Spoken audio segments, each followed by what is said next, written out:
Yesterday's price is not today's price. Okay, we know intros are cringe. Let's not do another intro video because we've already done 2 with no content. Okay, so we're gonna be talking about viewer being able to get sick of cold start problem, and we know no one watches our videos, so this is just for us to watch. Clearly, okay. I'm 100% of our viewership, and I think our content's great. Okay, well, that doesn't mean anything. Okay, we're going to be talking about the cold start problem in this video. It's going to be a series. It's a book by Andrew Chen. He's a GP at A16Z. I think the book is really helpful, and I haven't seen any videos on YouTube talking about it because no one's probably read it. So we're trying to make this video to sort of spark like an open dialogue about the concepts presented in the book, to demystify how to grow network effects, or primarily just social platforms in general, where they get more valuable as more people join. So the first chapter is what's network effect anyway. So a network effect is it pretty much describes that when a product gets more valuable as the more people use them. And the example he uses in the book is AT&T. So would you want to talk about more about that? Or anything about the book, pretty much? Yeah, he talks about the telephone as a primary example of how that particular network of like people with telephone numbers gets more valuable. Because I think the quote he used was something like, the telephone is useless if there's no one on the other end to receive the communication. So he is. You want to talk about it more? Okay. Great description. Kidding. Not that good.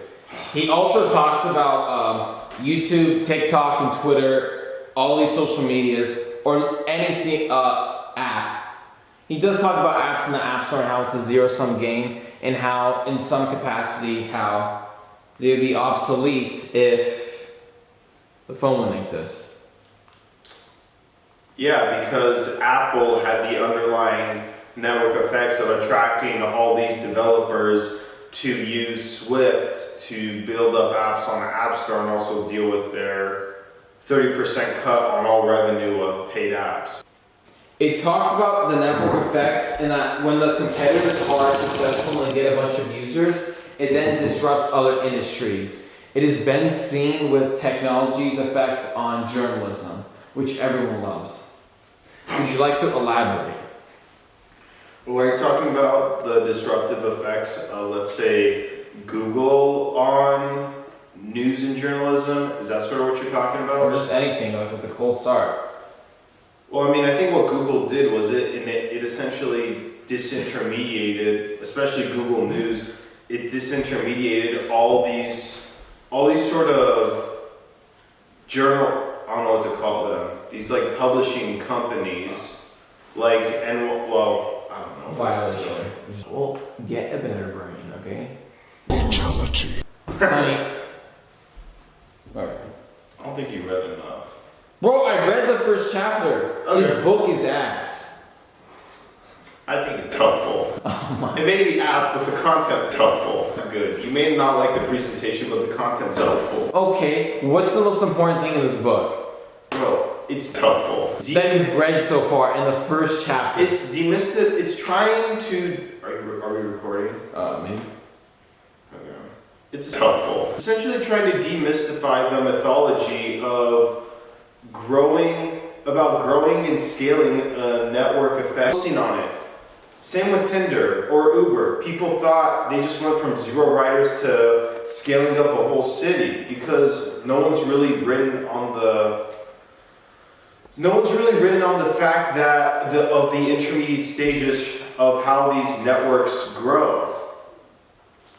That's simple. So that's the value of the book, Sami. So it's helpful. We need to. What? Finish the sentence. We need to. What? You could say jumpstart it by.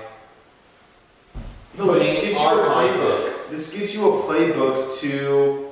Like football. To grow it. because there really isn't much resources out there for how do I start this network of mine that would get really valuable if people started using it. Well, it's like, how do you convince the original users or the original targeted user base to use it?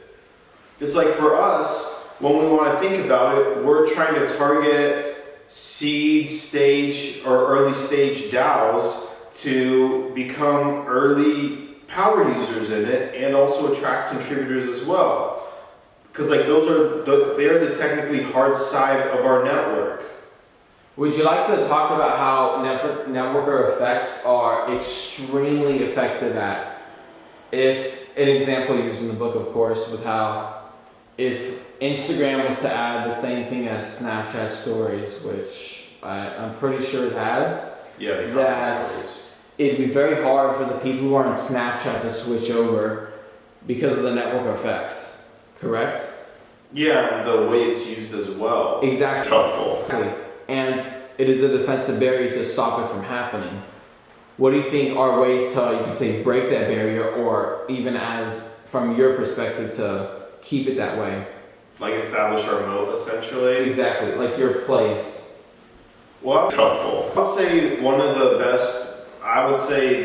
the best things about where we're operating currently is that there aren't really any players in it currently at all, which is really nice because we can actually build out the tooling and target the people who need the help of our service most. Because the tooling for growing your DAO is pretty minimal. It's not that great. And especially like an audience to grow your community, also not that great. I would say one of the key concepts, I'm not sure if he lays it down in the first chapter or not, is the idea of building an atomic network, which is basically, in our case, where it's DAOs and Web3 contributors, we need to make sure we have the minimum viable amount of projects as well as contributors on the platform to sort of have this loop of contributors going to DAOs and DAOs finding contributors to not be broken. Because when they're broken, when the loop gets broken, that's where the network gets crippled and doesn't really have any content. Like, people just start leaving the network because there aren't enough people in it to keep it active. That's also another way to think about it is the network density. Not the number of the people in your network, but how tightly knit they are and how close they are in sort of just the collective community. And another thing we're trying to do is we're currently in the process of looking for projects, like early stage projects, to become part owners in our platform to sort of vest them into our network. There's an easy side and a hard side to every network. The hard side is basically in Instagram, these are the people who post pictures consistently. In TikTok, these are the people who make videos. In our case, it's people making project profiles, because it's much harder to make a profile and and write a short bio on your project and all these different things than it is to just make a user account and try to find a DAO. So one novel way to sort of hack the hard side, which in our case is projects, is we can vest them through crypto rails. So a colors token or something like that would be a great way to sort of keep early users vested in the platform and making sure that it works.